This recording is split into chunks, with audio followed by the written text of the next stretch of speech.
L'essentiel, Ouais. c'est, d'être aligné avec soi-même, et ses idées et de faire au mieux.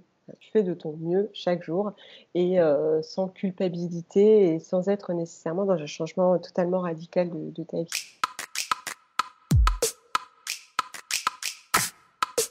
Bonjour à tous et bienvenue sur le podcast Hygiène de vie. Le podcast qui vous aide à retrouver une vie plus équilibrée, mais surtout à vous aider à passer à l'action et à reprendre votre vitalité en main.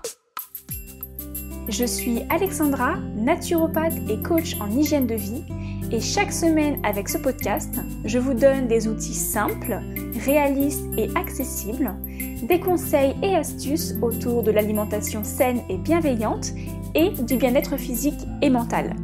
Et surtout, je vous donne l'énergie pour booster votre vitalité et reprendre votre santé en main.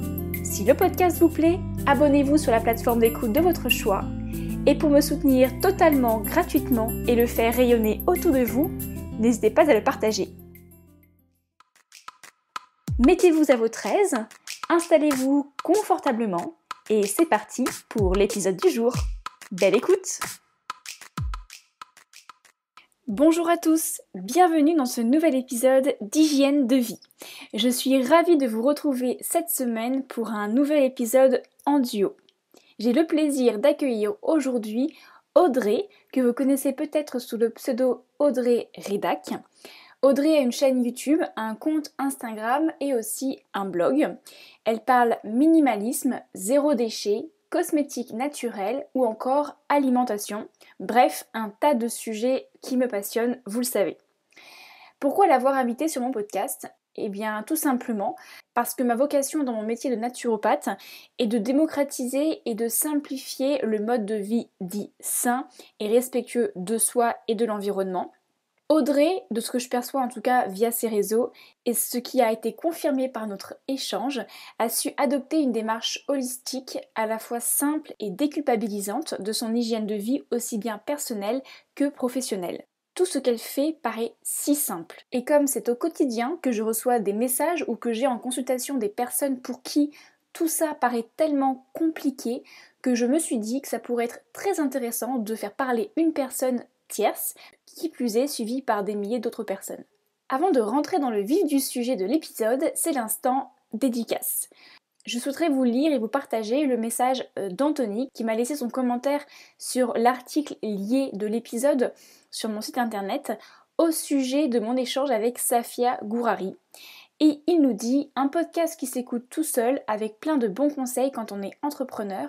Pas toujours facile de les mettre en place, notamment pour les raisons financières que vous évoquez. Mais entreprendre est bien un marathon et non un sprint. Donc merci pour tous ces conseils et bonne continuation à vous deux. Merci beaucoup Anthony de m'avoir déposé votre avis et d'avoir pris quelques minutes pour m'écrire ce beau commentaire. Tu es le deuxième homme d'ailleurs à m'avoir écrit sur ce podcast, donc bravo à toi. Je suis très contente de savoir que cet épisode a pu apporter certains conseils, peut-être même de la motivation pour continuer votre vie entrepreneuriale. Ce n'est pas facile, j'en suis profondément consciente puisque je le vis au jour le jour, certes, mais c'est effectivement important de voir cette belle aventure comme un marathon et d'éviter de s'épuiser au premier stand. Si vous aussi vous souhaitez me soutenir totalement gratuitement, je pense que à présent vous le savez, vous pouvez le faire à travers Apple Podcast en me laissant une note 5 étoiles et votre commentaire, mais aussi tout simplement m'envoyer votre message via Instagram ou encore sur la page de l'épisode sur mon site internet. Ça me fera vraiment très plaisir de pouvoir vous lire encore une fois et je pourrai vous partager en retour lors d'un prochain épisode. Allez, j'arrête de bavarder et je vous laisse avec ce nouvel épisode qui, je l'espère, vous plaira. Belle écoute! Bonjour Audrey, comment vas-tu? Salut, et ben ça va très bien, merci beaucoup. Merci beaucoup d'avoir accepté mon invitation sur le podcast. Donc voilà, on ne se connaît pas non plus très bien, presque pas du tout j'ai envie de dire, mais plutôt indirectement. Et c'est comme je disais un peu en off, je t'ai un peu découverte par du bouche à oreille, notamment via ta chaîne YouTube. et c'est après que j'ai découvert ton compte Instagram et ton blog également. Oui. Et j'ai beaucoup aimé les messages que tu transmettais. Mais bon, avant de rentrer dans le vif du sujet, quand j'invite une personne sur mon podcast, j'aime bien lui demander de commencer par se présenter, voilà, et nous expliquer à nos auditeurs et auditrices qui tu es et ton parcours, ton histoire jusqu'à ce jour. OK. Alors, merci beaucoup pour l'invitation. En tout cas, je suis très contente de pouvoir en parler, ça me fait super plaisir et je suis toujours contente, aussi d'entendre, qu'on en parle un peu, que ça se démocratise. Donc je m'appelle Audrey, j'ai 37 ans, je suis la maman d'un petit garçon de 9 ans et je fais du blogging depuis une dizaine d'années dans le monde plutôt éco-responsable, consommation bienveillante. Je parle autant d'alimentation que de consommation générale, cosmétique et cetera. Et donc, désormais, c'est mon métier. Je fais partie de ces néo-métiers puisque je suis, créatrice, de contenu. D'accord. Et depuis combien de temps, du coup, tu fais ça? En fait, j'ai commencé le blogging il y a une bonne dizaine d'années Ouais, c'est et ça. puis, je me suis déclarée en tant qu'indépendante plus récemment. Ça fait quelques années, seulement que je suis déclarée, en tant qu'indépendante, freelance, créatrice de contenu. D'accord. Et tu avais avant un travail de salarié, par exemple? Oui, alors en fait, je suis diplômée de psychologie, donc j'ai été psychologue, plutôt en contrat court parce que mon mari déménageait, beaucoup et que voilà, je devais m'adapter et puis, mon petit garçon est arrivé dans notre vie et je pense que tout ça, ça a aussi contribué à me faire évoluer. J'ai eu une période où je n'étais plus du tout salariée et c'est à ce moment-là que j'ai commencé à écrire, vraiment et puis après ça s'est enchaîné de fil en aiguille comme quoi des fois l'univers nous guide un peu, en tout cas moi j'y crois beaucoup. Et comment ces domaines-là de prédilection, ces domaines un peu de passion te sont arrivés? Comment Alors au début, je pense sincèrement que c'était vraiment la volonté de communiquer avec le monde. Tu vois? J'avais envie de partager. Alors au début, très honnêtement, c'était plus axé sur, la maternité, la parentalité, l'arrivée d'un enfant dans la vie parce que, moi, ça m'a bousculé quand même pas mal et puis, je me suis rendu compte que ça bousculait pas mal d'autres parents et ça a commencé comme ça et puis petit à petit, j'ai eu envie de parler plus de mes réflexions personnelles sur l'écologie, ma consommation et ma perception, de tout ça et je pense sincèrement que c'était initialement animé par, une envie de communiquer avec les autres, de manière plus grande, donc plus large, à plus grande échelle. D'accord. Donc c'est là que tu as commencé vraiment à te lancer sur ta chaîne YouTube, par exemple et Voilà, ton exactement, ouais. Au début, j'écrivais seulement et puis, j'ai découvert YouTube sous une autre facette parce que comme je le dis souvent, pour moi, YouTube à l'époque, c'était vraiment des vidéos de drôles, de chatons rigolos, tu vois? Pour moi, YouTube, c'était ça et puis, je suis tombée un jour, un peu par hasard, sur une personne qui parlait, de cosmétiques et je me suis dit: «Qu'est-ce qu'elle fait cette jeune fille?» Vraiment, très franchement, mais qu'est-ce qu'elle fait? Et puis, je me suis aperçue que le blogging était en train d'évoluer en faveur d'un mode de communication, visuel et qui était, enfin, en tout cas, qui matchait bien avec moi, ma personnalité et donc j'ai essayé un peu timidement. Ça a fonctionné, ça m'a plu, j'ai eu l'impression que c'était encore plus riche que l'écriture et donc, voilà, je suis restée. D'accord. Alors si on parle un peu, évolution, est-ce que remarques-tu, dans ton évolution entre la Audrey d'il y a un peu plus de 10 ans et Mmh. la Audrey, actuelle? Est-ce que tu peux nous en dire un peu plus sur ça? Sur quels aspects tu as peut-être, changé, évolué, ta façon de penser, de faire des choses peut-être concrètement? Oui. Je pense que tout ça a contribué à me faire évoluer, autant mon évolution professionnelle que personnelle, mais aussi l'arrivée d'un enfant dans ma vie. Parce que, du coup, j'ai appris effectivement que la vie était évolution, tu vois? On n'est Mmh. pas figé, qu'on est fait pour grandir, évoluer, changer, s'imprégner de nos expériences, rebondir et c'est vrai qu'aujourd'hui, je me sens moins figée, moins enfermée, je suis plus à l'écoute de moi-même, de mes idées et du monde aussi. J'essaye d'évoluer avec lui et c'est vrai que j'ai une très forte sensibilité à la dimension, écologique. Pour moi, c'est très important, mais aussi la bienveillance à l'égard de toute vie, tu vois? Qu'elle soit humaine, végétale ou animale et je pense que je m'accorde plus, ce temps de réflexion et d'écoute que je ne m'accordais pas forcément à une époque où je n'avais pas conscience qu'on pouvait chacun avoir nos idées, même si elles sont divergentes. Je sais pas si c'est D'acc clair. Non, si, si, c'est très clair et j'ai une petite question là qui me vient, vraiment, ton conjoint travaille pour une grande entreprise, Oui. une très grande entreprise, une Oui. entreprise de distribution, voilà. Comment, comment tu arrives, à vivre ou à joindre cette volonté, toi, peut-être plus de zéro déchet, de minimalisme, en partageant justement la vie d'une personne qui est peut-être aussi très animée par ça, mais clairement, les grandes entreprises, même si de plus en plus le sujet du zéro déchet, du développement durable est présent, notamment pour l'entreprise pour lequel ils travaillent, c'est le cas, mais ça reste quand même, des entreprises qui créent des produits, donc forcément il y a du déchet. Comment vous vivez ça ensemble, en fait, Ah! justement? Bah, il y a plein de choses là-dedans. La première, c'est que je pense que je reste très lucide, sur ce qu'est la société à laquelle j'appartiens. Tu vois, j'ai tendance à me dire: «Je suis pas toute seule Audrey dans mon coin et puis il y a le reste du monde». Je me dis: «Je fais partie de ce monde et ce monde évolue». Tu vois, j'ai souvent cette réflexion lorsque je côtoie, par exemple, des personnes qui consomment de la chair animale et cetera. Je ne les déteste pas, ils font juste partie de ce monde et moi aussi j'en fais partie et tu vois, j'ai souvent ce rapport de réflexion de me dire tout et que ce tout est complexe, c'est sa nature, mais c'est ce qui fait aussi sa richesse. La deuxième chose, c'est que, du coup, il m'aide aussi à rester ancrée dans la réalité et aussi la réalité d'une consommation quand même très répandue et tu vois, des fois, ça m'aide même à adapter mon contenu quand, j'ai pu à une époque être très rigide dans ma pensée en me disant: «C'est comme ça qu'il faut faire, c'est comme ça qu'on avancera». J'ai appris aussi à m'ouvrir et à écouter et à finir par comprendre qu'on est en proie à, plein de conditionnements, de réflexions et d'influences et que lorsqu'on fait un choix, bah oui, évidemment, il y a notre éducation, notre culture et notre mode de consommation qui nous influencent et je pense que c'est ce qui m'a permis aussi de rester très ouverte d'esprit. Tu vois, à un moment donné où Mmh. j'avais peut-être tendance à m'enfermer dans mon mode de pensée et de consommation. Donc au final, je pense qu'il contribue à mon équilibre et que peut-être même j'aurais l'audace de dire que je contribue au sien en, des fois, lui ouvrant l'esprit sur plein de sujets et de lui-même, il dit: «Bah, tu vois, aujourd'hui, j'ai proposé telle modification, telle évolution et je pense que si je ne t'avais pas rencontré, j'aurais jamais proposé ça. Donc finalement, c'est plutôt beau. Ouais, ouais, c'est du coup, c'est exactement la question que j'allais te poser juste après, c'est que, voilà, quel est toi ton impact sur lui?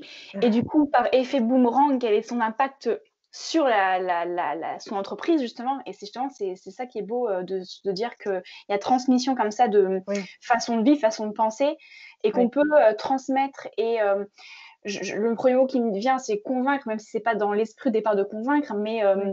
faire découvrir de nouvelles choses sans forcément être dans l'aspect, militant. Oui, voilà. Mmh. Qui est souvent, très mal accueilli justement et les gens se braquent, Oui, bah, oui, et oui. ce qui ne fait Mmh. pas avancer les choses justement. C'est vrai. Bah, alors, je vais pas dire que je l'ai jamais été. Je pense qu'à une époque, Ouais. j'étais vraiment dans cette démarche de convaincre et de venir en frontal. Et puis, avec l'expérience, je me suis aperçue que souvent, au contraire, ça avait tendance à accentuer des clivages et à fermer, l'échange. Et donc, j'ai appris, moi aussi, à me remettre en question et à être un peu plus souple et plus ouverte d'esprit. Et finalement, c'est ce qui fonctionne le mieux parce que, bon, là, donc on parle de mon mari, mais c'est vrai que, par exemple, je ne consomme pas de chair animale, je n'en cuisine pas chez moi, Mmh mh. mais je ne force pas mon mari et mon conjoint à ne pas en consommer à Mmh. l'extérieur et c'est Mmh. vrai qu'à l'époque, je vais pas dire que ça ne m'embêtait pas, on va dire que je tiquais un petit peu et puis aujourd'hui, d'eux-mêmes, spontanément, ils choisissent de plus en plus de ne pas en consommer de manière tout à fait libre et tu vois, je me dis: «C'est la preuve absolue que quand on reste dans l'écoute, dans l'échange et bah, ça c'est constructif et ça permet d'avancer et quand je vois que des fois, il organise même des repas d'entreprise et il me dit: «Tu sais, j'ai pensé à avoir des parties véganes et végétariennes» et bah, je me dis: «Waouh, quoi. Waouh, c'est que vraiment ça y est, on avance dans le bon sens». Ouais et je te rejoins tout à fait parce que, j'ai vécu un peu la même chose moi sur Ah, mon cercle amical et familial parce que j'ai commencé, j'ai découvert mon alimentation végétale et par conviction aussi, je m'y suis mise il y a maintenant 5 ans, mmh, donc ça reste relativement récent quand même. Et du coup, je n'ai jamais été dans la notion de convaincre non plus, ni mmh, de militer par contre. Mais juste parce que les gens étaient très curieux à la base, me ouais, posaient voilà. beaucoup de Mmh, questions. Alors soit de la curiosité, ou des fois de la curiosité un peu mal placée, hein, avec des petites oui, remarques, hein, parce que quand on ouais, commence à changer de régime alimentaire et qu'on va mmh, sur voilà, c'est toujours un peu, voilà, c'est pas toujours facile de faire sa place.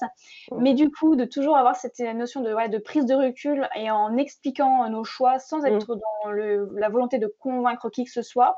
En fait, de manière très surprenante, j'ai des amis qui m'ont dit, qui sont passés végétariens, ouais, mais parce qu'ils ont juste pris conscience de certaines choses mmh, et j'étais, voilà, il y avait pas de gain de cause ni quoi que ce soit, mais c'est juste par eux-mêmes, en fait.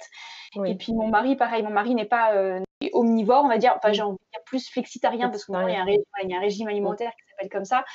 Et par lui-même, en fait, enfin de lui-même, il n'achète plus des fraises. Déjà, quand il achète de la viande, ça va être vraiment de la viande de très bonne qualité, de Ouais, manière c'est ça. qu'il sait que c'est très limité. Et puis, il prend beaucoup plus conscience des choses. Et à la maison, pareil, à la maison, c'est plutôt à tendance végétale, même si je n'empêche en rien d'acheter des choses, enfin des choses que je ne consomme pas.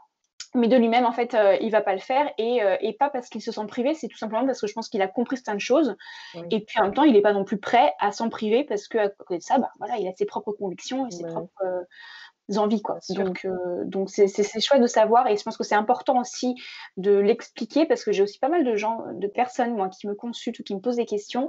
Là, on Ouais, prend le cas de l'alimentation végétale, hein, mais pour n'importe quel type de mode alimentaire, ouais. moi, je leur conseille forcément par rapport à leurs besoins, par rapport à leur terrain et cetera en naturopathie, je leur conseille de privilégier certains aliments et d'en limiter certains autres.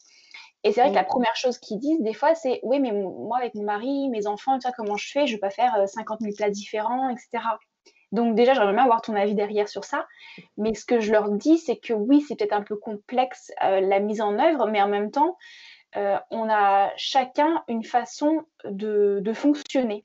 Donc Mmh. que ce soit aussi bien par des volontés, par des envies ou juste par, des convictions, on va dire, que par le vrai mode, physiologique, en fait, de fonctionnement. Ouais. Il y a des personnes, enfin, je prends toujours l'exemple de la voiture, il y a des voitures qui fonctionnent à l'essence et d'autres qui fonctionnent au diesel. Et dans une maison, ben, on peut avoir des personnes qui fonctionnent à l'essence et d'autres au diesel. Et dans une Mmh. voiture, si on met du diesel dans une voiture qui a besoin d'essence, bah, ça fonctionne pas, en fait. C'est vrai.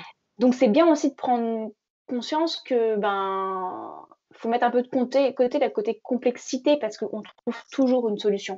Je dis toujours Bien qu'il sûr. y a toujours des solutions à tout, en fait. Et qu'on a chacun des besoins aussi et que c'est important de les assouvir et que des fois priver Mmh. aussi une personne de viande alors que peut-être potentiellement elle en a besoin, Mmh. bah, c'est pas forcément une bonne solution comme à contrario, Mmh. obliger quelqu'un à en manger alors qu'elle en veut pas ou alors qu'elle en Exactement. a pas besoin.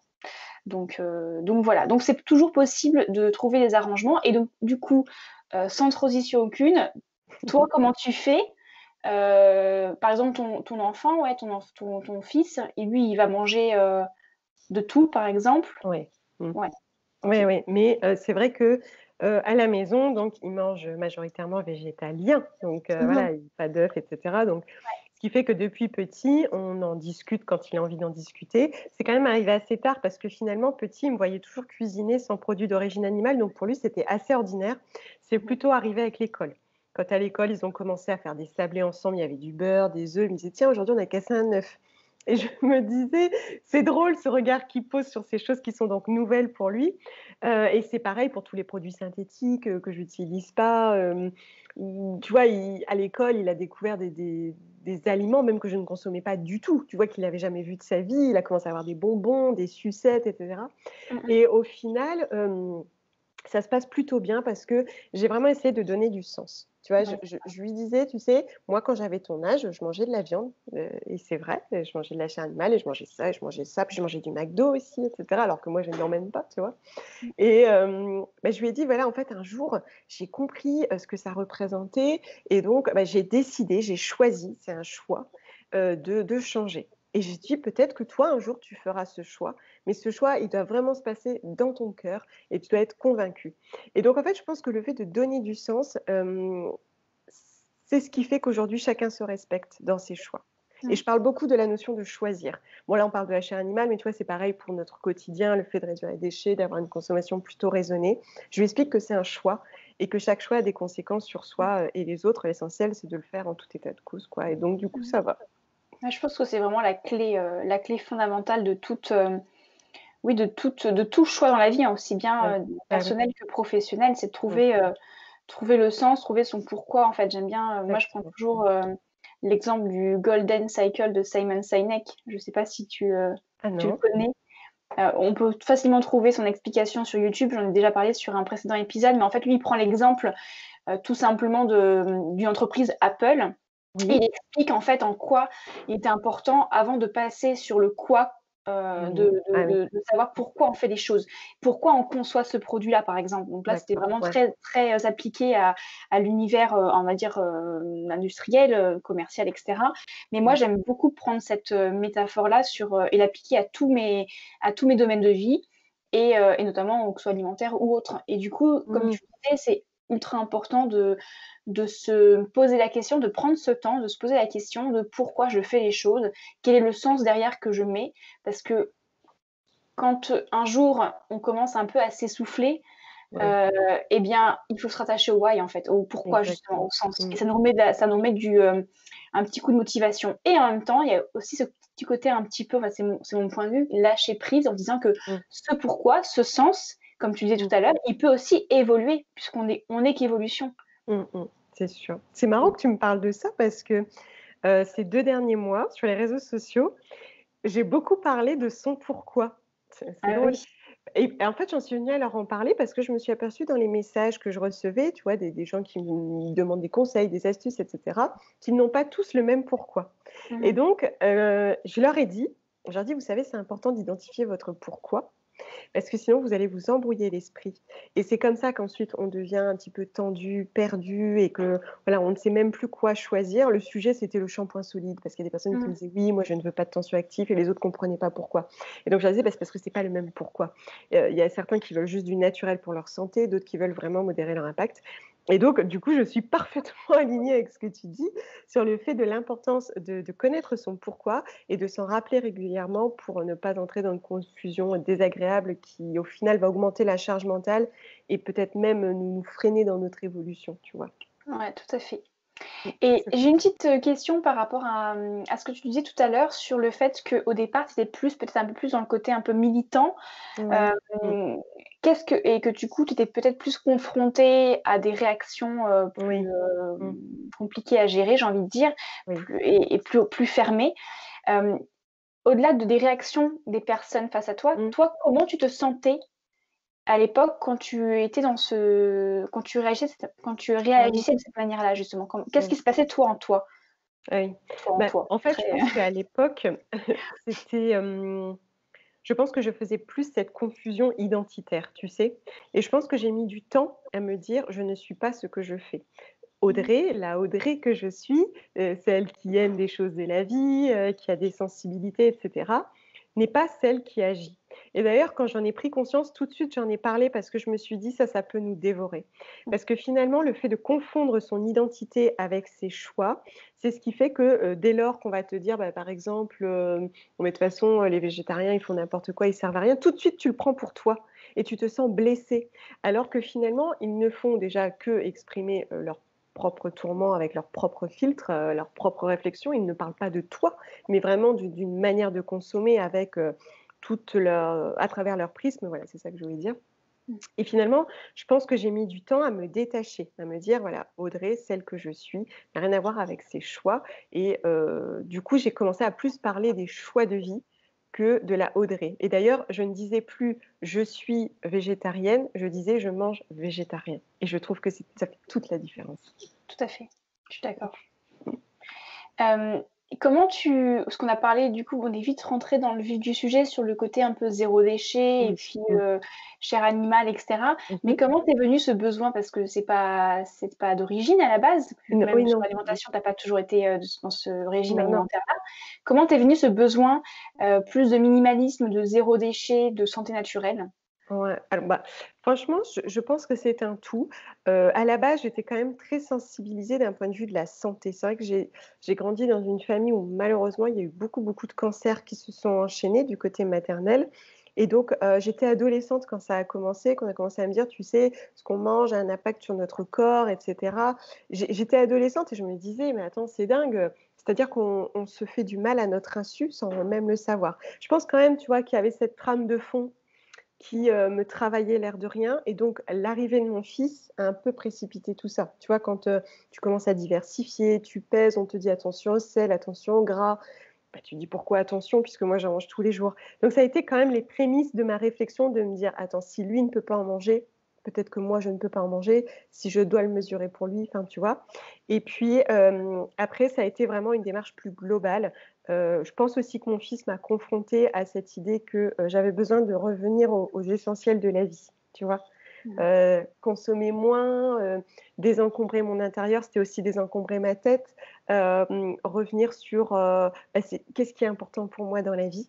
Alors c'est passé par qu'est-ce qui est important pour mon fils, mais du coup, ça m'a permis vraiment de me recentrer sur l'essentiel et je pense que ça a été très progressif. Le fait de me reconnecter à la nature, aux essentiels de la vie, en fait, tu vois? Mmh. Quand tu dis que c'était progressif, ça a pris combien de temps, tu saurais dire? Je pense que parce que quand mon fils est arrivé, je consommais déjà du vrac, par exemple, j'allais déjà en boutique bio. Donc tu vois, ça c'était quand même en cours. Donc si je prends le premier jour où je me suis dit: «Il faut que je consomme bio» et le moment où vraiment j'ai estimé que tout était en place, je pense que ça a bien pris 3 ans, tu vois? Mmh. Ouais, Ouais, 3 ans. Mmh. parce que beaucoup de personnes, veulent faire ça aussi du jour au lendemain, c'est ce qui Ouais, rend la tâche d'autant tu as plus raison. Mmh. complexe à mettre en place. Alors Ouais, que ça peut se faire au quotidien. bien sûr. On n'est pas obligé de vider tous les placards, C'est ça, tout oui. de suite. On peut les faire au fur et à mesure en disant: «Bon, on finit les produits et puis, je la prochaine fois que j'en rachète, bah, est-ce que je les rachète ou est-ce que je les Exactement. fais moi-même ou est-ce que je les rachète de manière différente?» Et au Mmh. fur et à mesure, on commence comme petit à petit justement à changer, les choses, mais de manière très progressive.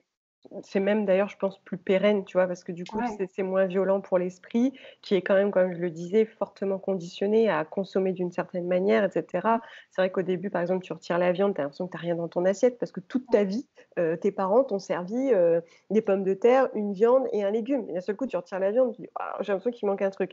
Ouais. Je pense que c'est normal, ton esprit est tellement, conditionné et effectivement, je pense aussi que c'est tout un cheminement pour découvrir son pourquoi, tu vois? À moi de trouver le mode de vie qui me convient. Donc, c'est Ouais. vrai que je pense que ça prend un peu de temps aussi. Mmh. Et du coup, aujourd'hui, quels sont tes gestes, du quotidien? Comment le minimalisme, le zéro déchet, la santé naturelle prennent forme dans ta vie? Si tu peux est-ce que tu as Mmh. des exemples concrets comme ça à nous partager? Mmh. Bah, c'est vrai que, le fait de désencombrer, je pense que tu te rends compte de la quantité de choses que tu as autour de toi, même dans la cosmétique, tu vois? Petit à petit, c'est une prise de conscience, qui devient assez évidente dans ton quotidien et qui t'amène à consommer différemment aussi. Je pense que tu reconsidères chaque envie, chaque soi-disant besoin et donc chaque achat. C'est vrai que si tu vas dans ma salle de bain, tu vas aller dans la douche, bah, il y a un savon, un pain, un shampoing, solide. Ça ne choque absolument personne dans cette maison. C'est devenu très ordinaire et au contraire, on a épuré l'espace, on se sent un peu plus respirer, tu vois? Et on est revenu aussi fortement au faire. Faire dans notre quotidien, cuisiner, faire un feu, ramener des bûches dans la maison. Le fait de faire aussi nous reconnecte beaucoup à ce minimalisme dans le quotidien. Donc concrètement, on essaye surtout de se centrer sur, nos besoins et ce qui nous apporte un réel bien-être, en nous-mêmes et au sein de notre famille. Donc autant en individuel qu'en collectif. D'accord. Donc ça veut dire, par exemple, déjà se poser pas mal la question avant d'acheter quelque chose: «Voilà, est-ce que j'en ai vraiment besoin?» Voilà. Quand tu dis faire, par exemple, elle utilisait faire du feu, faire à manger, donc pas acheter transformé, ou Le moins moins possible, possible le moins et possible. et avec du sens aussi parce que tu vois, il y a beaucoup de personnes qui me disent: «Oui, j'ai pas le temps, je n'aime pas», ce que je peux tout à fait entendre, mais c'est se dire aussi, bah, que c'est gratifiant de cuisiner, que ça va t'apporter aussi un moment peut-être de pleine conscience, de ralentissement. C'est pas juste consommer moins, c'est pas juste consommer mieux, c'est un ensemble pour ton mental, pour ton équilibre, en fait. Tu vois, le fait de Mmh. faire et de plus être toujours dans la course, d'aller chez Carrefour où il y a beaucoup de monde, où tout va très vite, c'est aussi ralentir et se rendre compte que quand on devient adulte, on a besoin de ralentir pour ne pas exploser, tu vois? Mmh. Et tu dis quand on devient adulte, mais en fait, idéalement, il faudrait pouvoir commencer dès le plus jeune âge.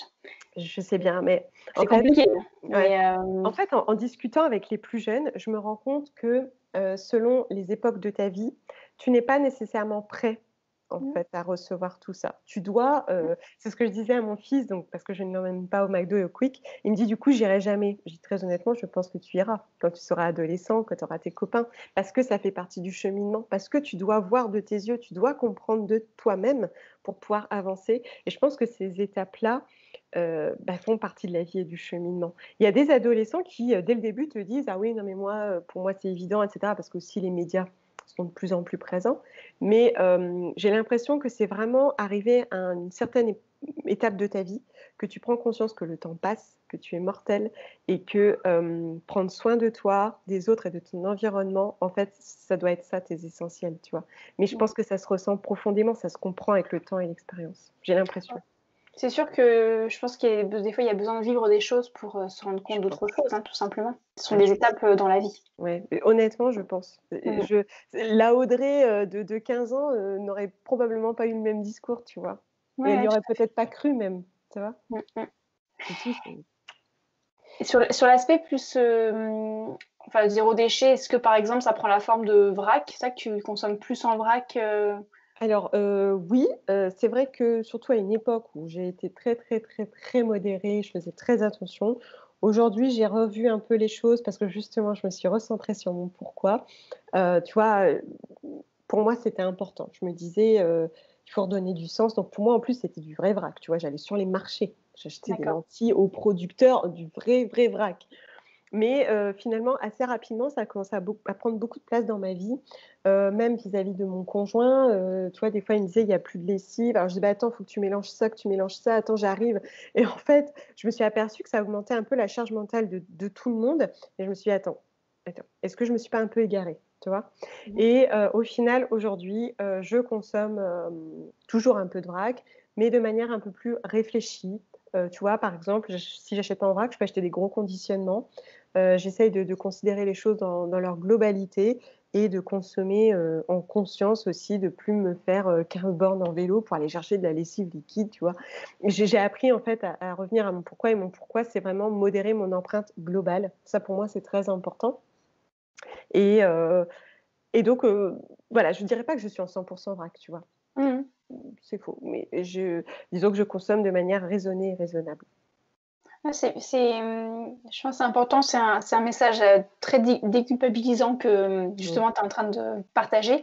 Parce que c'est vrai que, encore une fois, on a souvent, tendance à vouloir, avoir une posture un peu, radicalisme en fait, Ouais. de Mmh. passer du faire on-off, hein, du passer du tout au Oui, c'est rien ça.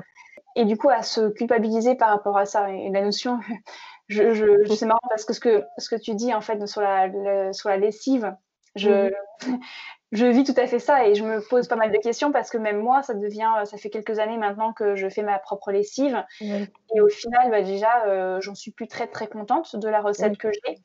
Mmh. J'ai pas forcément non plus j'ai pas trop envie de prendre le temps d'en chercher une autre. J'ai aussi des Ouais. fois mon conjoint qui s'y est mis, mais je sens que forcément, hein, voilà, c'est toujours un truc en plus à faire et je pense que c'est important de se dire on peut aussi un peu se lâcher la grappe et Ouais. continuer cette direction de consommer mieux, Mmh mh. sans forcément, se mettre une pression énorme et je pense que c'est aussi une étape Ouais. de vie, hein, parce que peut-être qu'un jour, voilà, ben, on retombera sur du complètement, Bien faire sûr. soi-même, par Mmh. exemple, mais il faut savoir un peu s'écouter par rapport à ça, je pense. Parce que le risque derrière, c'est de finalement se dire c'est de craquer. Abandonner. C'est un peu comme les régimes yo-yo, hein, c'est de craquer et puis de Exactement, repartir sur la lessive, avec, la bouteille en plastique, les sachets, exactement. plastiques et cetera, quoi. Je le pense aussi et puis en plus, pour avoir beaucoup de retours de personnes qui me disent, vraiment avoir une charge mentale très élevée, du fait de tout ça parce qu'ils se sentent pas à la hauteur, alors ils courent après le temps, ils se donnent beaucoup de mal.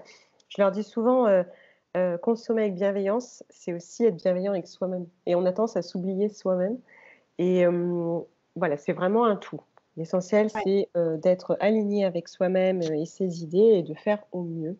Tu fais de ton mieux chaque jour et sans culpabilité et sans être nécessairement dans un changement totalement radical de ta vie. Mmh. Et en termes de santé naturelle, toi, quelles sont les choses, concrètes de ta vie, en lien avec ça, justement? Mmh. Bah, alors me concernant, j'estime que ça passe beaucoup par l'alimentation, la santé, Mmh. d'après mon point de vue. Donc du coup, ça a été vraiment, consommer frais, local, de saison au maximum. Donc du coup, je cuisine. Pour moi, c'est important. Après, sans faire de la grande cuisine, tu vois? Mais essayer d'avoir toujours un peu de cru, d'avoir toujours des légumes. Pour moi, la santé, c'est vraiment la base, manger bien de saison, sortir faire du sport. Je sais que ça paraît très basique souvent quand je dis ça, mais pour moi, c'est cultiver un bon terrain, tu vois? Mmh. Prendre l'air, sortir, ça me semble indispensable.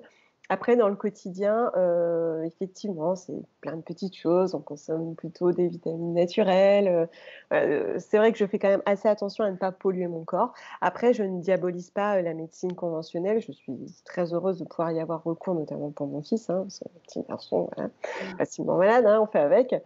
Mais c'est toujours avec mesure et voilà, souvent, même si je lui donne un antalgique, je lui dis: «Bah, alors là, tu estimes que vraiment tu en peux plus, tu as mal à la tête, tu en peux plus, OK, on va prendre un antalgique», tu vois? Mais je le pondère, je donne du sens et pour moi, sa santé, c'est vraiment dans le quotidien, quoi. Prendre soin de soi dans le quotidien, à mon sens, il y a rien de plus important. Et justement, tu parlais de d'antalgiques et cetera. Est-ce que tu as des Mmh. huiles essentielles, par exemple? Est-ce que tu, es utilisatrice? D'accord et Oui, alors j'en utilise, depuis très longtemps. Alors c'est vrai que j'en parle avec beaucoup de mesure parce que c'est quand même, à utiliser selon des précautions assez strictes, tu vois? Il y a quand même des posologies, donc tu vois, j'ai plein de bouquins d'aromathérapie et j'invite souvent à la précaution, à la mesure parce qu'on peut se brûler avec, on peut mmh s'intoxiquer avec, bien entendu. Mais oui, j'en utilise et j'en utilise sur mon fils également. Ouais, tu as raison de le rappeler, c'est très, très, très, très puissant, l'huile essentielle et ça peut ne pas convenir Mmh, à tout le monde, à mmh. tous les étapes de vie et pour tous les maux. Par contre, c'est aussi très efficace Bah, je et ça trouve peut être une aussi. très bonne solution, avant de se mettre, effectivement Oui. de la chimie, dans le corps. Bien que encore une fois, même si, j'ai beau être naturopathe, il y a des moments où c'est la médecine conventionnelle est bien, est adéquate Ah et oui, voire, voilà, je dis toujours moi que je ne guérirai enfin la naturopathie ne va jamais guérir d'un cancer. bien On sûr. peut éventuellement via l'hygiène de vie prévenir, on peut accompagner derrière, les étapes de Oui, chimiothérapie, oui. mais on ne guérira pas le cancer avec des plantes. Enfin, en Ouais, tout oui, cas, oui. faut rester Ouais. réaliste, je pense, par rapport à Oui, je ça. pense aussi. Ouais, souvent, bon. Après, c'est vrai que, les plantes chez nous, il y en a partout. Tu vois, j'ai des infusions. Mon fils, je lui ai Ouais. appris très jeune à boire des infusions, même s'il aimait pas. Voilà, pour nous, c'est important. Mais effectivement, on reste assez lucide sur, les limites et d'ailleurs, mon médecin généraliste est au courant de ma démarche. Mmh. Bah, de toute façon, oui, je pense qu'il y a tout un travail, sur le terrain à faire de manière, préventive Ouais, et quotidienne après. On n'est jamais à l'abri, bien effectivement sûr. de faire face à des soucis plus compliqués. Mmh mh. Bien sûr. Alors beaucoup justement, on en parlait un petit peu tout à l'heure, beaucoup de personnes disent que tous ces domaines-là, la santé naturelle, le zéro déchet, le minimalisme, c'est Ouais. compliqué, et Mmh. parce que je pense qu'ils recherchent beaucoup la perfection. Oui. Je pense que tu as déjà un peu partagé ton point de vue sur le Mmh. sujet, mais concrètement, si là, tout de suite, maintenant, tu avais une personne qui, te disait: «Non, je peux pas, c'est trop compliqué de consommer moins, de consommer différemment, de manger mieux». Si tu avais, 2-3 conseils là à lui donner maintenant, qu'est-ce que tu lui dirais? Mmh. Souvent, quand ça arrive, je lui rappelle que sans le savoir déjà, il fait déjà des choses en ce sens. Il y a par exemple des personnes qui te tiennent ce discours, puis quand tu discutes avec eux, tu découvres que tous les jours, ils vont au travail en vélo. Je dis: «Mais attends, mais waouh, quoi!» Waouh! Ça veut dire que déjà ton empreinte carbone est bien plus basse que la majorité des Français et tu ne le sais même pas. Mmh. Et souvent, je leur rappelle que c'est un tout, que ça nous semble difficile parce que sur le papier, évidemment, si tu regardes chaque ligne et que tu es en quête d'une perfection totalement illusoire, soit dit en passant, ça va te sembler être, une montagne, que tu ne pourras jamais passer. Le tout est d'aller vers ce qui te semble le plus facile dans un premier temps.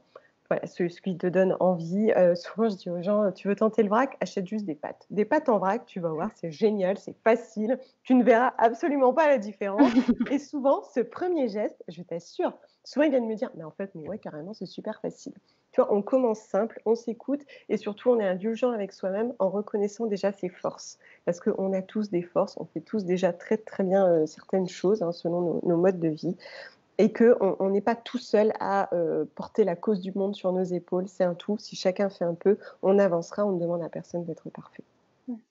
Ouais, effectivement, prendre conscience de ce qu'on fait déjà, c'est moteur, en fait.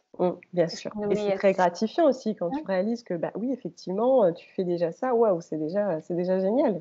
ouais, ouais. Merci beaucoup. Mmh. Hem, Est-ce qu'aujourd'hui tu dirais que tu as une hygiène de vie, une bonne hygiène de vie, une hygiène de vie qui est équilibrée? Selon ta définition peut-être de l'hygiène de vie équilibrée? Ah. Ah, je ne sais pas. Je pense que j'ai, l'hygiène de vie qui correspond à, mes besoins, à mon pourquoi et je me sens alignée avec ce que je suis. Je dirais pas qu'elle est équilibrée parce que dans ma perception de l'équilibre, c'est peut-être pas ça. Disons que, j'avance vers un mode de vie, aligné avec moi-même et c'est vrai qu'il change tout le temps, c'est ce que je te disais, mais tu vois, cette dernière année, il y a eu un nouveau changement suite à plusieurs discussions avec mon mari.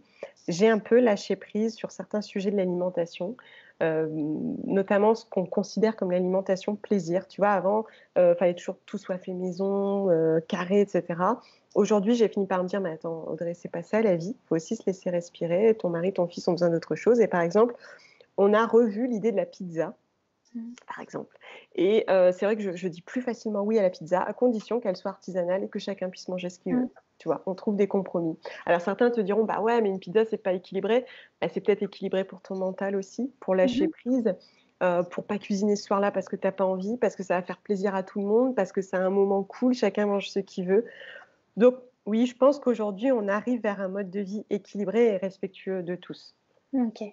C'est encore drôle tu prenais le cas de la lessive et je me suis complètement, projetée, dans ce cas-là et là, la pizza, c'est exactement la même chose.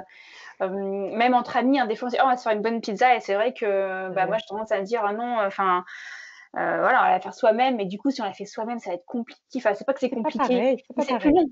C'est plus Ouais. long forcément. Mmh. Faut côté après encore une fois, il faut trouver son pourquoi. Si j'ai Ouais, envie de prendre du temps à faire la pâte et cetera, bah, dans ce sûr. cas, tant mieux. Mmh. Mais si à l'instant T, j'ai envie de faire autre chose et que j'ai absolument pas envie de passer 2 heures à faire une pâte à pizza, eh Mmh. bien, en fait, j'aurais eu tendance il y a quelque temps à me dire: «Bah, non», tout simplement, à me fermer. Ouais.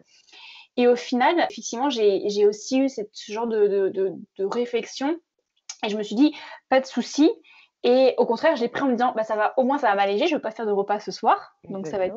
ça va être Mmh mh. sympa». Mais à condition, comme tu dis, bah, il y a certaines conditions pour moi, c'est d'avoir quelque chose qui soit artisanal, une pizza Mmh. qui utilise des ingrédients qui sont de bonne qualité parce que ça Voilà. reste quand même quelque chose que je mets dans mon corps et parce que maintenant aujourd'hui, mon pourquoi, c'est aussi de mettre des choses qui sont Oui. saines, qui sont nutritives, pas forcément Mmh. toujours saines, mais qui sont nutritives.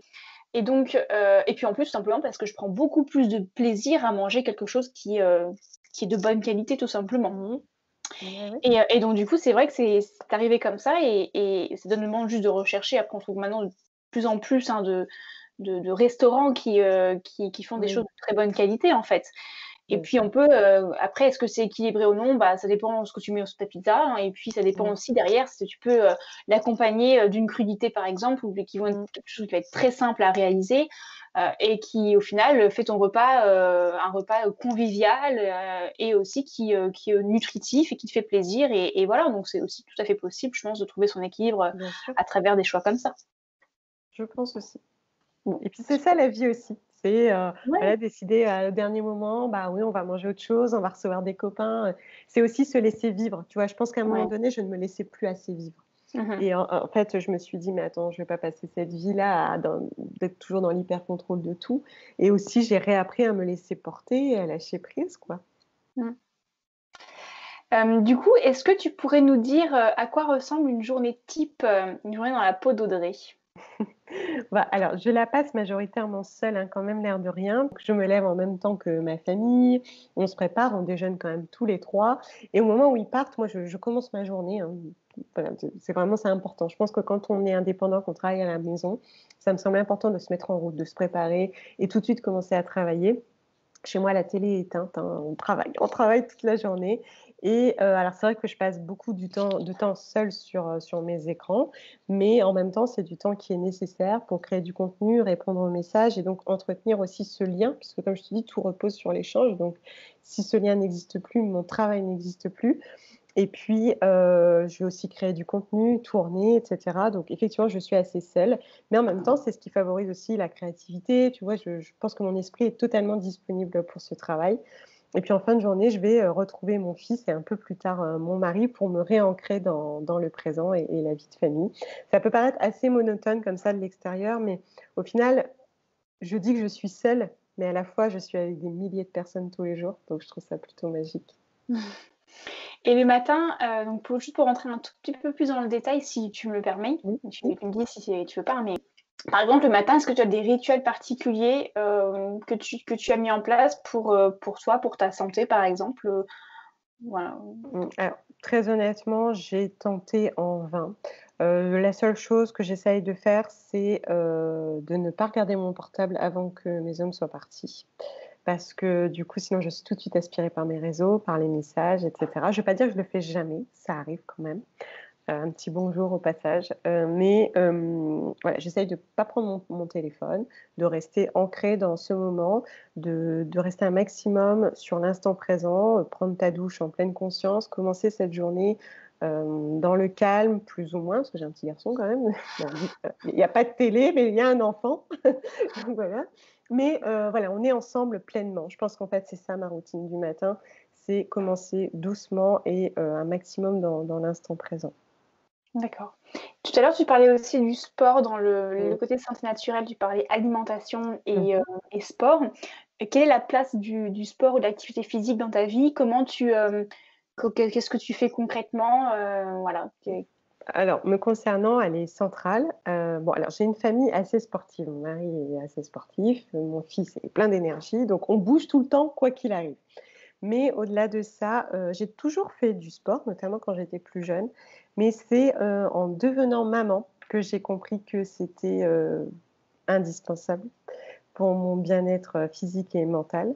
Je ne sais pas si tu sais, mais j'ai eu, une petite décompensation, psychologique après, mon accouchement et ça m'a mis face à cette réalité que je devais prendre soin de moi et que prendre soin de soi, ça passait aussi par, bouger, faire aller son cœur, faire aller son corps. C'est aussi un moment de pleine conscience parce qu'effectivement, on est dans l'effort, on ressent davantage ses muscles, ce que nous sommes, le fait qu'on respire et tu sais, en Inde, on dit souvent que, on nous reproche souvent en Occident de ne pas être assez conscient de la vie qui nous anime et ben, tu vois, je pense que le sport, ça en fait partie.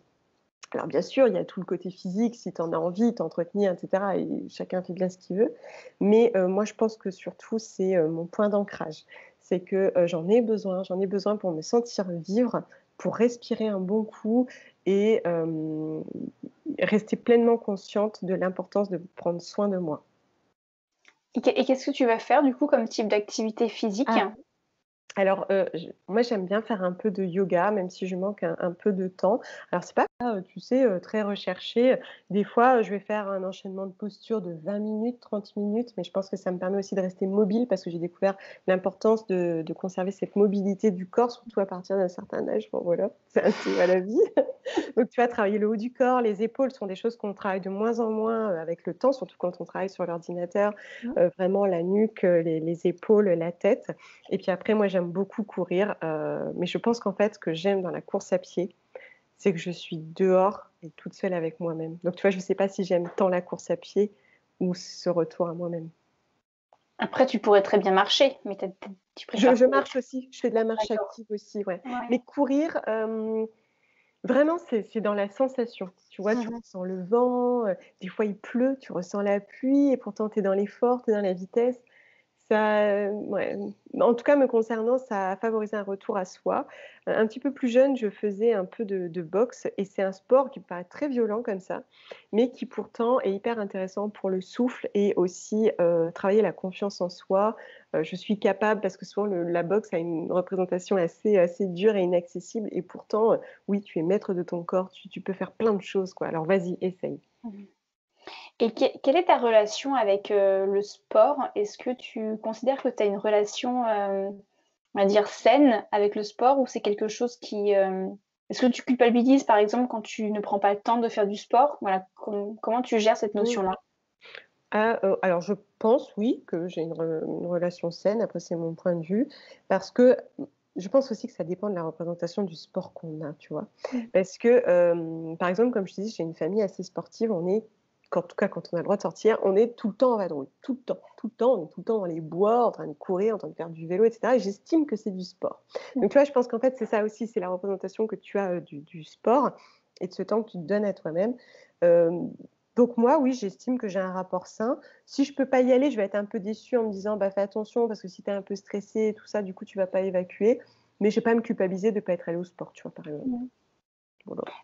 Je pose cette question-là parce que c'est comme pour l'alimentation, hein, c'est souvent le sport et l'alimentation Ah, c'est des terrains un petit peu compliqués parce que tu peux, d'accord. à vouloir, souvent faire bien justement, Oui.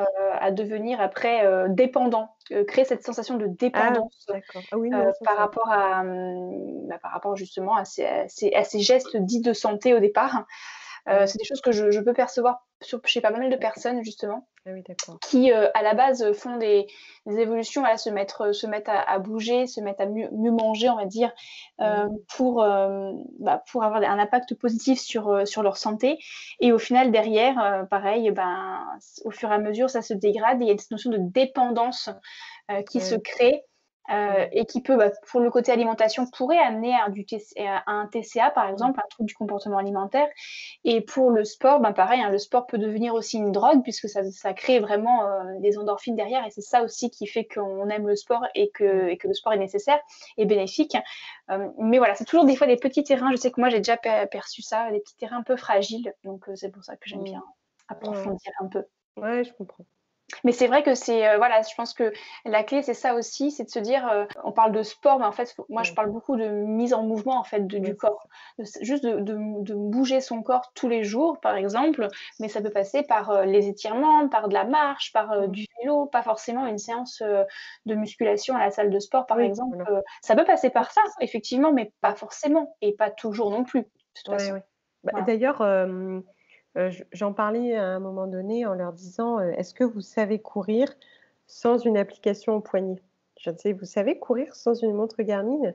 Et je leur disais: «Je pense que c'est là, un enjeu hyper important. C'est Mmh que, mh. est-ce que tu es capable juste de courir sans regarder ta vitesse, le temps de parcours, la durée du parcours, et la distance? Est-ce que tu sais juste courir dans la sensation?»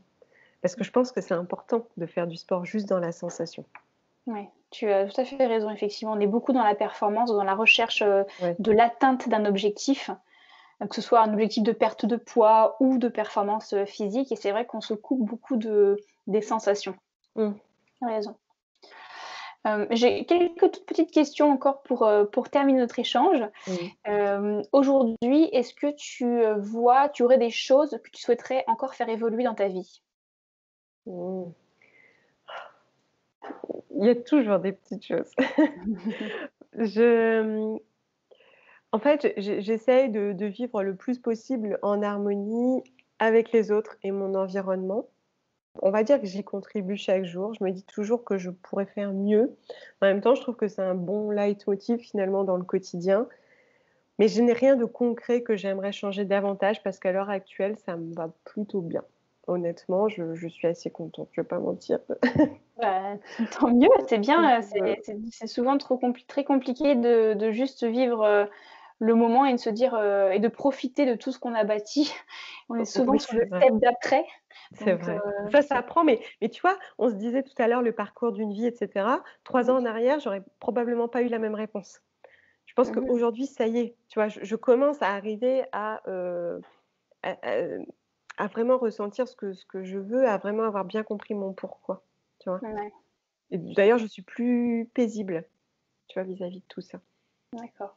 Mmh. Pour terminer, je pense que tu as beaucoup de ressources, peut-être que tu t'es beaucoup inspirée aussi. Est-ce que tu aurais des lectures, des vidéos, ou des podcasts ou autre chose, à conseiller aux personnes qui voudraient qui voudraient en savoir plus sur tous les sujets qu'on a abordés, aussi bien, effectivement, le zéro déchet, le minimalisme, la santé plus naturelle, l'équilibre de vie de manière générale? Est-ce que tu as des ressources comme ça particulières qui te viennent à l'esprit? Très honnêtement, j'ai pas, je sais qu'on m'en demande souvent, mais je n'ai pas de ressources particulières. Je veux pas me mentir. Mmh. Dans le quotidien, je m'inspire et m'imprègne de toutes les personnes que je rencontre, même si elles n'ont pas nécessairement un mode de vie qui me ressemble. Je pense aussi que je m'adapte à ce qui se passe autour de moi.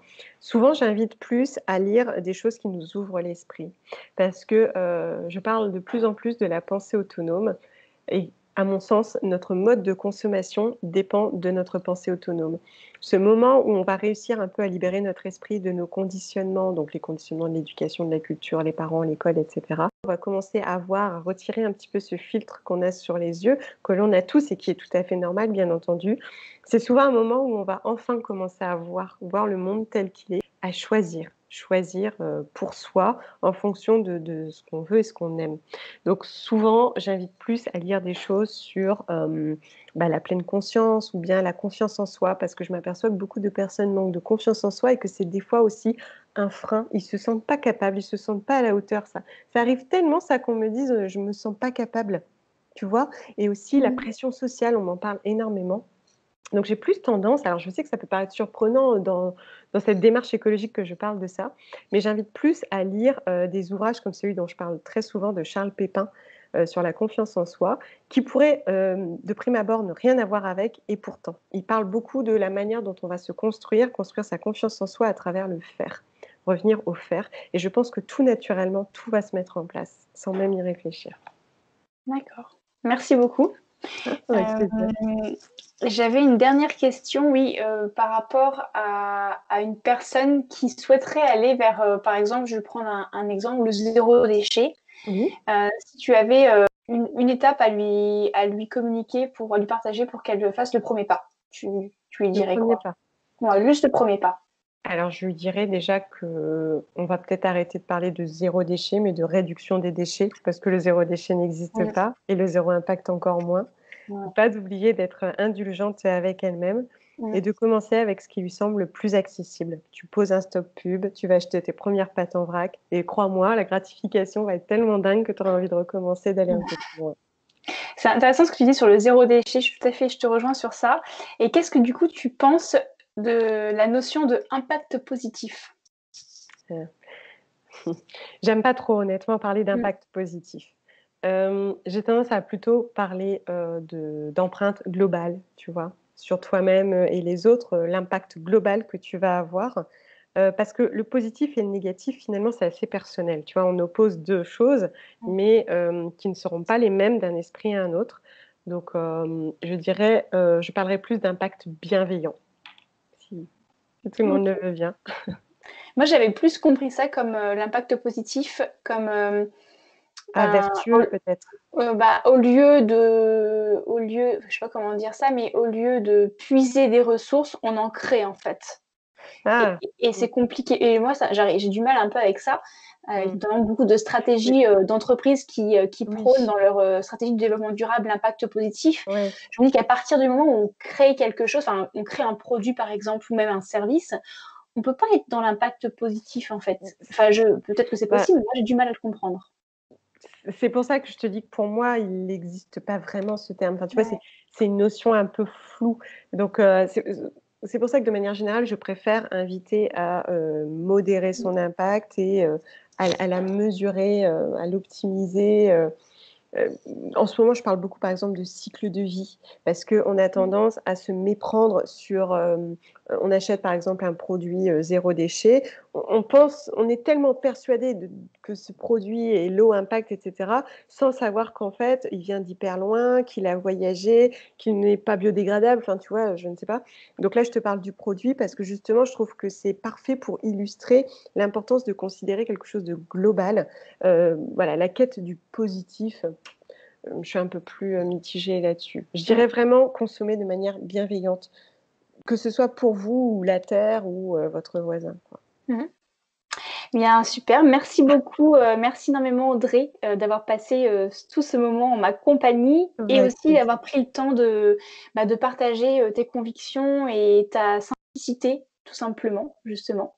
Je pense qu'on a besoin aussi des fois de remettre un peu les points sur les i et de se lâcher la grappe un petit peu, Bah, tout oui. en prenant conscience des choses. C'est pas se voiler Ouais, la face, mais c'est juste bien prendre sûr. conscience des choses et puis après, chacun avance à son rythme de manière progressive. Oui. Et je pense que tu l'as très bien illustré, donc merci beaucoup. Et ben avec grand plaisir. Merci beaucoup de nous avoir écoutés. Est-ce que justement pour les personnes qui aimeraient peut-être te suivre, te rejoindre, où est-ce elles pourraient te retrouver? Alors du coup, il y a ma chaîne YouTube qui s'appelle Audrey Rédac. Il y a aussi ma page Instagram Audrey Rédac et enfin, le blog. Là où je suis le plus active, et présente, ça va être vraiment sur Instagram parce que, bah, du coup, au quotidien, je vais partager un petit peu de tout, y compris, le caractère très ordinaire de ma vie. c'est une manière, aussi, je pense, de rappeler que j'ai pas forcément une vie exceptionnelle. J'ai une vie, quand même assez simple, mais que dans cette vie assez simple, j'ai réussi à faire, tous ces pas et oui, ça marche. Bon, super, merci. Je mettrai tous les liens dans la description justement de l'épisode. Merci beaucoup. Eh bien encore, merci beaucoup. Je te souhaite une très belle continuation et À toi puis aussi. peut-être à bientôt. À bientôt. Merci pour votre écoute, j'espère que cet épisode vous aura plu, mais avant de nous quitter, j'ai un petit défi à vous lancer. Si vous ressentez l'envie profonde de vous y mettre, c'est-à-dire de changer peut-être votre façon de vous alimenter ou de consommer certains produits, mais que vous ne savez pas par où commencer et que tout ça vous paraît être encore une montagne à gravir, eh bien je vous invite à appliquer quelques conseils qu'Audrey aura pu nous partager dans l'épisode, à savoir commencez par prendre conscience de ce que vous faites déjà, mais aussi ne pas culpabiliser pour ce que vous ne faites pas de manière parfaite. Qu'est-ce que la perfection? Et enfin et surtout de prendre le temps de trouver votre sens et le pourquoi vous souhaitez faire évoluer certaines choses. N'hésitez pas à prendre ce petit temps-là pour vous et à revenir vers moi en me disant ce que ça aura pu faire évoluer en vous. Comme d'habitude, je remettrai toutes ces informations sur l'article lié à cet épisode disponible sur mon site internet. Le lien est encore et toujours en description de cet épisode. D'ailleurs, si ce sujet vous a plu, n'hésitez pas à le diffuser, à le partager sur Instagram en faisant une copie d'écran de l'épisode et en me taguant @alexandra_portail_naturo et en taguant Audrey @audreyredac pour que nous puissions vous repartager en retour. En attendant, je vous dis rendez-vous mercredi prochain pour un nouvel épisode. Ciao!